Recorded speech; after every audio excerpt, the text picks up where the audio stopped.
नमस्कार, आप देख रहे हैं इंडिया वॉइस और मैं हूं आपके साथ प्रज्ञा मिश्रा। बुलेटिन की शुरुआत करेंगे, लेकिन सबसे पहले बात करेंगे इस वक्त की बड़ी खबर से। चुनाव से जुड़ी इस वक्त की बड़ी खबर, बीजेपी उम्मीदवारों की पहली लिस्ट का ऐलान। 195 सीटों पर हुआ फैसला, 195 सीटों पर प्रत्याशियों की घोषणा।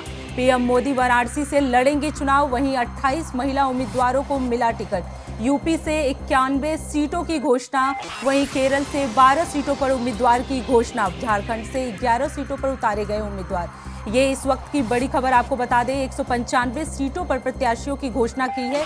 बीजेपी ने अपने 195 सीटों पर प्रत्याशियों की घोषणा की। पीएम मोदी वाराणसी से लड़ेंगे चुनाव, वहीं पे झारखंड से 11 सीटों पर उतारे गए हैं उम्मीदवार। ये इस वक्त की बड़ी खबर आपको बता दें, जिसमें 28 महिला उम्मीदवारों को भी जगह मिली हुई है। चुनाव से जुड़ी इस वक्त की बड़ी खबर आपको बता दें कि बीजेपी ने अपने उम्मीदवारों की पहली लिस्ट जारी कर दी है, जिसमें 195 उम्मीदवारों का नाम सामने आया है। इसलिए इस वक्त की बड़ी खबर आपको बता दें 195 सीटों पर हुआ फैसला।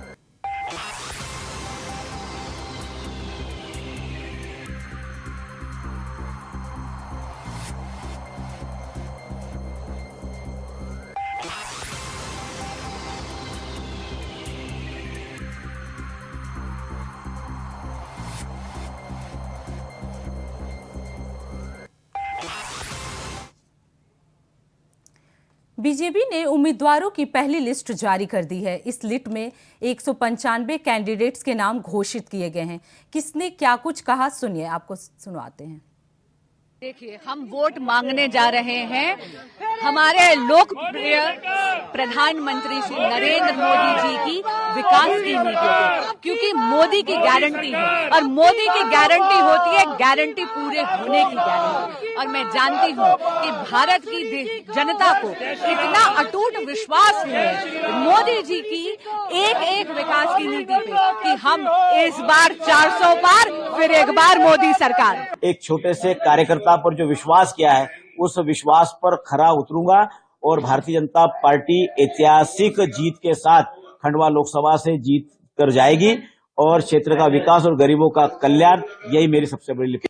इस सौभाग्य के लिए अपने राजनांदगांव की जनता को प्रणाम करता हूँ, जिन्होंने मुझे हमेशा मेरा उत्साहवर्धन किया, मुझे आगे बढ़ाया और मेरे कामों का उन्होंने सब प्रकार से बढ़ाई की, आशीर्वाद दिया। और उसी का परिणाम है कि ऊपर वाले भी पुनः मुझे मौका दिया। देखिए, ये परंपरागत कांग्रेस की सीट है। रघुनाथ सिंह जी लगातार 3 बार यहाँ के सांसद रहे हैं, पंडित कमलापति त्रिपाठी जी रहे हैं। ये बनारस पूरी तरीके से कांग्रेस के मिजाज का जो है शहर रहा है। बनारसी पान पर कोई टैक्स नहीं लगता था, बनारसी साड़ी पर कोई टैक्स नहीं लगता था। मोदी जी के समय आप सांसद हैं, देश के प्रधानमंत्री हैं, पान वाले पे भी टैक्स लग रहा है, साड़ियों पर भी टैक्स लग रहा है। पहले बनारसी साड़ी पर टैक्स नहीं था, पान पे टैक्स नहीं था, सब लोग आनंद लेते थे। आज सब जो लोग टैक्स दे रहे हैं, आज वही बनारस का पान महंगा हो गया। ये जो आप जितने भी नाम बता रहे हैं वो पूर्व अनुमानित नाम है और इसमें कोई मैं नया कोई आश्चर्य नहीं देखता हूँ। वो अपने तरीके से अपने नाम पसंद कर रहे हैं। सवाल ये है कि प्रजा भारतीय जनता पार्टी का कितना स्वीकार करती है। आज पूरे देश में एक जो माहौल बना है, ये 400 की बातें करते रहते हैं, कहाँ से आए बता नहीं रहे हैं। लोगों के मन में जो द्विधा है कि ये ईवीएम से जो है ये अपना बहुमत हासिल करना चाहते हैं। और पार्टी जो काम उचित समझती है वो काम पार्टी के कार्यकर्ताओं को देती है। अभी पार्टी ने हम जैसे कार्यकर्ताओं को चुनाव लड़ाने का फैसला किया है। राष्ट्रीय पुनर्निर्माण के मिशन में गिलहरी की तरह योगदान देने का अवसर पार्टी ने दिया है और प्रधानमंत्री जी के नेतृत्व में विकसित भारत का संकल्प पूरा होने वाला है। उस संकल्प की पूर्ति में अपनी संपूर्ण क्षमता को लगा के हम काम करेंगे। आदरणीय प्रधानमंत्री मोदी साहब का आभार व्यक्त करती हूँ कि उनके नेतृत्व में तीसरी बार मुझे भारतीय जनता पार्टी ने इस योग्य समझा और पुनः मुझे जामनगर संसदीय क्षेत्र से उम्मीदवार घोषित किया गया। मैं माननीय नड्डा जी, माननीय CR पाटिल साहब माननीय भूपेंद्र भाई पटेल साहब, माननीय अमित भाई शाह साहब, इन सबका भी आभार व्यक्त करती हूँ कि उनकी वजह से आज मुझे ये जिम्मेदारी प्राप्त हुई है। पुनः मैं सभी नागरिकों का, विशेष नागरिकों का और कार्यकर्ता का आभार व्यक्त करूँगी। चुनौती तो कदम कदम पर होती है, लेकिन मैंने जो वायदे किए हैं, पहले जो वायदे किए वो वायदे लगभग पूरे हो गए हैं, लेकिन अभी कुछ घोषणाएं हैं। सरकार ने भी घोषणाएं की हैं, जैसे रेलवे ट्रैक की बात है, रिंगस से लेकर खाटू तक, बाबा शाम तक, और खाटू से लेकर के फिर आगे सालासर और सुजानगढ़ तक। इसी तरह से इस रेलवे लाइन का निर्माण और पेयजल का वायदा मैंने पिछली बार किया था, इस बार माननीय प्रधानमंत्री नरेंद्र मोदी जी के नेतृत्व में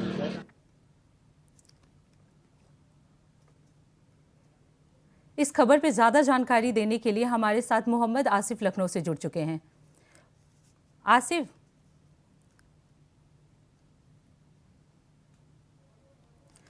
आसिफ, बीजेपी ने 195 कैंडिडेट की लिस्ट जारी की है, क्या कुछ जानकारी है आपके पास?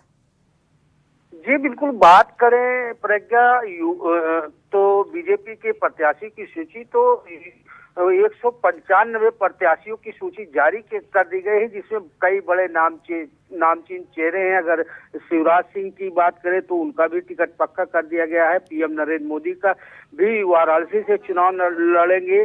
मथुरा से अगर बात करें तो हेमा मालिनी को एक बार फिर से प्रत्याशी बनाया गया है।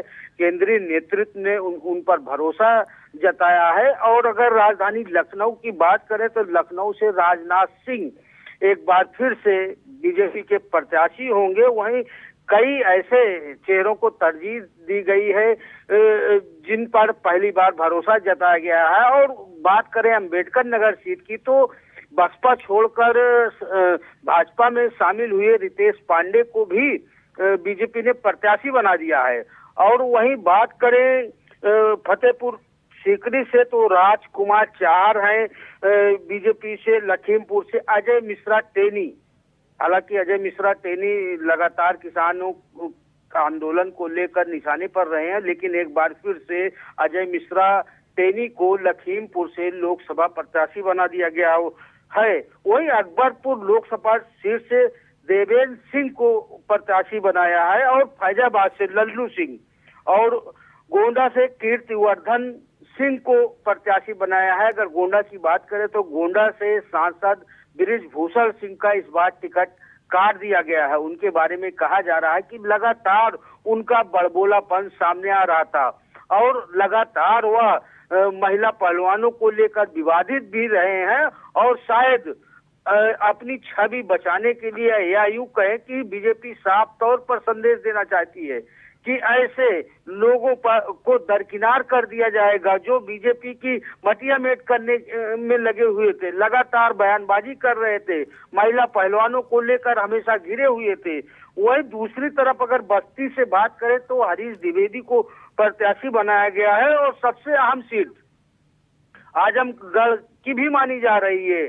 और सूत्रों का यहाँ तक भी कहना है कि सपा सुप्रीमो अखिलेश यादव इस सीट से मैदान में उतरेंगे, लेकिन यहाँ पर बीजेपी ने निरहुआ को उतार दिया है। निरहुआ यहाँ के मौजूदा सांसद है और जीत के बाद कहीं न कहीं निरहुआ का मनोबल भी बढ़ा हुआ है। तो कहा जा सकता है कि बीजेपी ने एकदम सटीक, एकदम सही समय पर और सही प्रत्याशियों का चयन करके जो है प्रत्याशियों की घोषित की है। यूपी की बात करें तो शुभ अंकों से यहाँ के प्रत्याशियों की सूची जारी हुई है। 51 लोकसभा प्रत्याशियों की बीजेपी ने सूची जारी कर दी है।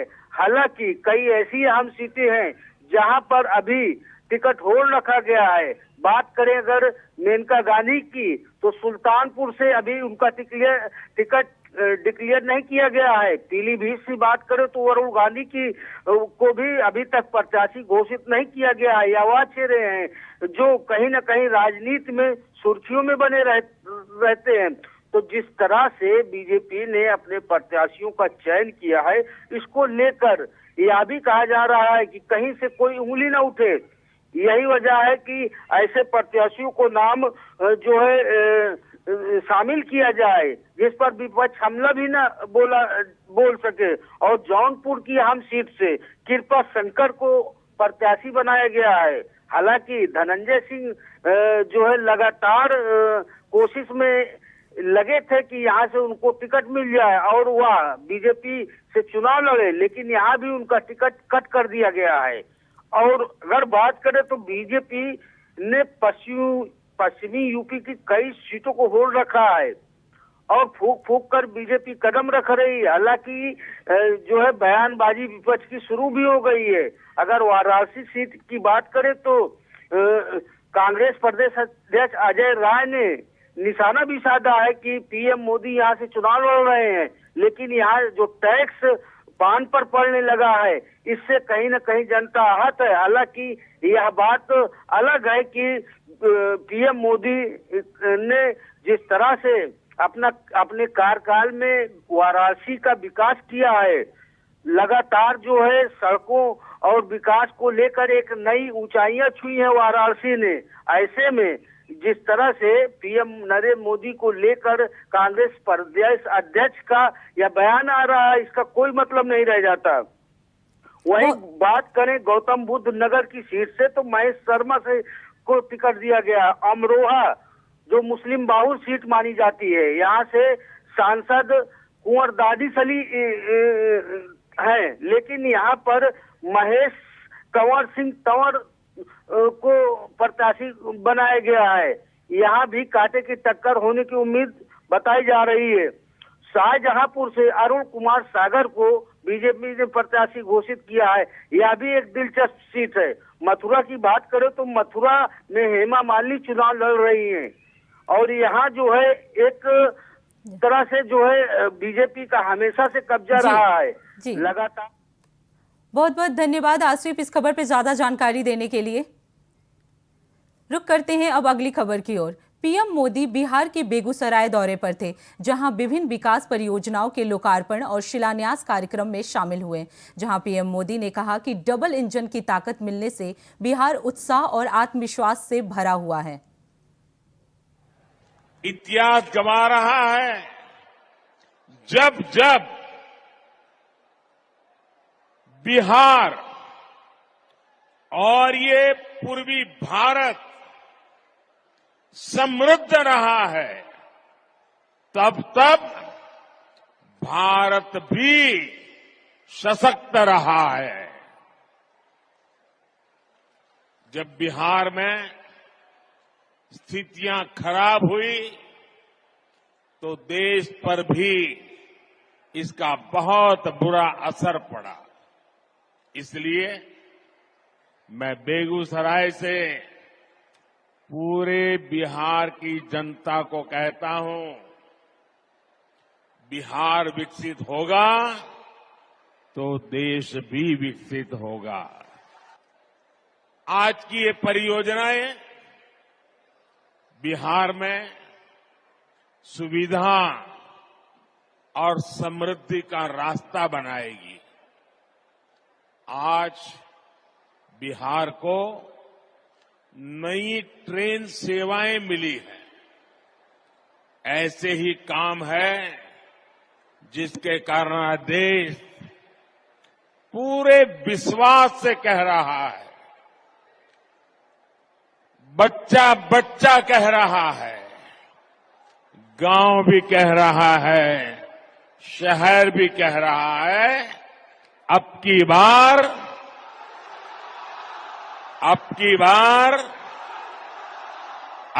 बार एनडीए सरकार 400 पार। आज यहां से बिहार सहित पूरे देश के लिए 1,60,000 करोड़ रुपए, उससे भी अधिक प्रोजेक्ट का शिलान्यास और लोकार्पण हुआ है। 1.5 लाख करोड़ से भी ज्यादा। पहले ऐसे कार्यक्रम दिल्ली के विज्ञान भवन में होते थे, लेकिन आज मोदी दिल्ली को बेगूसराय ले आया है। एक ही कार्यक्रम में सरकार का इतना बड़ा निवेश, ये दिखाता है कि भारत का सामर्थ्य कितना बढ़ रहा है। इससे बिहार के नौजवानों को यहीं पर नौकरी के, रोजगार के अनेकों नए अवसर बने। गोरखपुर में 1006 करोड़ लागत की 48 विकास परियोजनाओं के लोकार्पण और शिलान्यास कार्यक्रम हुआ, जिसमें सीएम योगी आदित्यनाथ शामिल हुए। वहीं कार्यक्रम में सीएम ने कहा 2024 में तीसरी बार भी मोदी सरकार आने वाली है। सुनिए उन्होंने क्या कुछ कहा। आज जैसे देश विकास कर रहा है, हर एक क्षेत्र में हमारा देश आगे बढ़ रहा है, चाहे वो सुरक्षा का हो, आर्थिक समृद्धि का हो, आस्था के सम्मान का हो, आजीविका का हो, जीवन के हर एक क्षेत्र में एक नए भारत का दर्शन दुनिया कर रही है। एक नया भारत, दुनिया उसकी ताकत को समझ रहा है। ऐसे ही उत्तर प्रदेश के बारे में भी लोगों की धारणा बदल चुकी है। ये जो चुनाव में तमाम लोग आएंगे,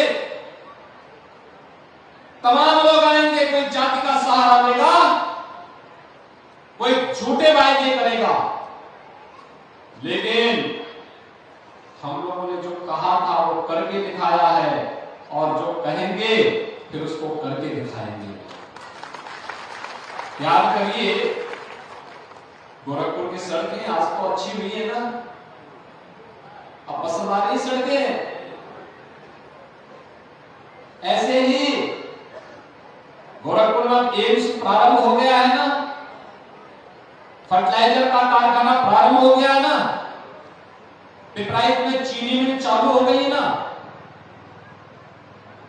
ये रामगढ़ ताल की तरफ आने वाली सड़कों के चौड़ीकरण का कार्य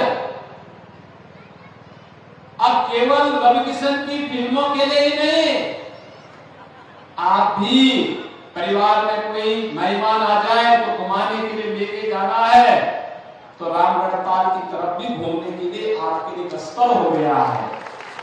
मेडिकल कॉलेज रोड से एचएन सिंह चौराहा होते हुए,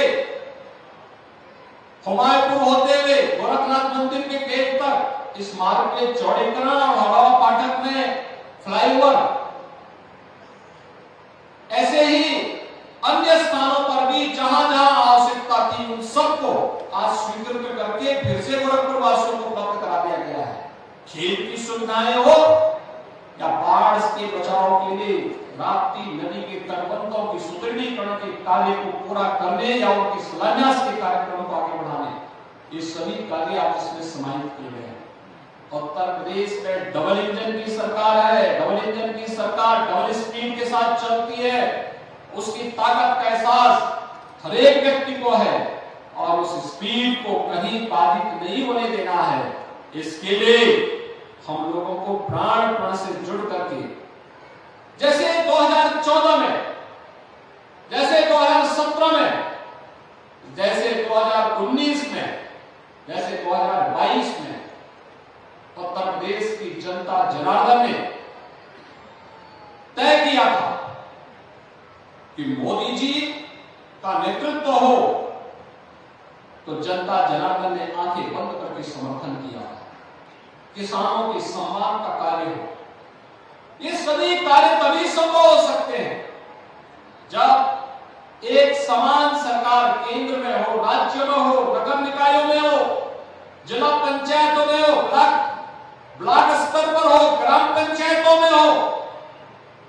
योजना को स्मूथली वहां तक पहुंचने में भी देर नहीं लगती, और नहीं तो कब पर बैरियर का काम करते हैं लोग। बैरियर नहीं चाहिए हमें, उसको ब्रेक थ्रू चाहिए, आगे बढ़ाने वाला होना चाहिए, तेजी के साथ आगे बढ़ाने वाला। और उस ब्रेक थ्रू के लिए आवश्यक है कि फिर से तीसरी बार मोदी जी के नेतृत्व में डबल इंजन की सरकार केंद्र में बने, मोदी जी के नेतृत्व में भारतीय जनता पार्टी की सरकार बने, इसके लिए विकास की योजनाओं का लाभ अनवरत रूप से आने वाली पीढ़ी को भी प्राप्त होता रहेगा। खबर प्रयागराज से है, जहां लोकसभा चुनाव की तैयारियों में जुटी कांग्रेस पार्टी के भीतर से एक बार फिर से नेहरू गांधी परिवार के पैतृक शहर प्रयागराज की संसदीय सीट से कांग्रेस की राष्ट्रीय महासचिव प्रियंका गांधी को चुनाव लड़ने की मांग तेज हो रही है। तो वहीं इंडिया गठबंधन में शामिल कांग्रेस को प्रयागराज की 2 लोकसभा सीटों फूलपुर और इलाहाबाद संसदीय सीट में से समझौते में से इलाहाबाद संसदीय सीट कांग्रेस के खाते में गई है, जहां इस सीट से कांग्रेस के कार्यकर्ता कांग्रेस की राष्ट्रीय महासचिव प्रियंका गांधी वाड्रा को चुनाव लड़ाने की मांग कर रहे हैं। इसको लेकर कांग्रेस कार्यकर्ताओं की ओर से नेहरू गांधी खानदान के पैतृक आवास आनंद भवन के बाहर एक पोस्टर भी लगाया गया। इस पोस्टर में नारा दिया गया कि चलो बुलावा आया है, घर वालों के लिए बुलावा है। प्रयागराज की पार्टी कार्यकर्ताओं ने लगाया पोस्टर।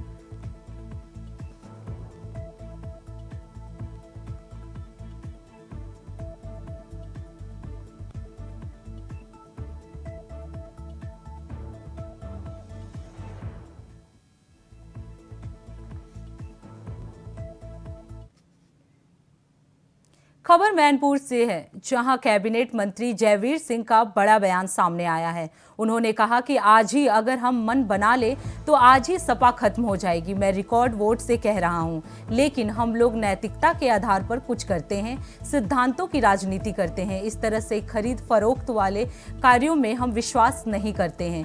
आज जन दबाव में बड़े बड़े जनप्रतिनिधि चाहते हैं कि कैसे भी भाजपा में प्रवेश मिल जाए।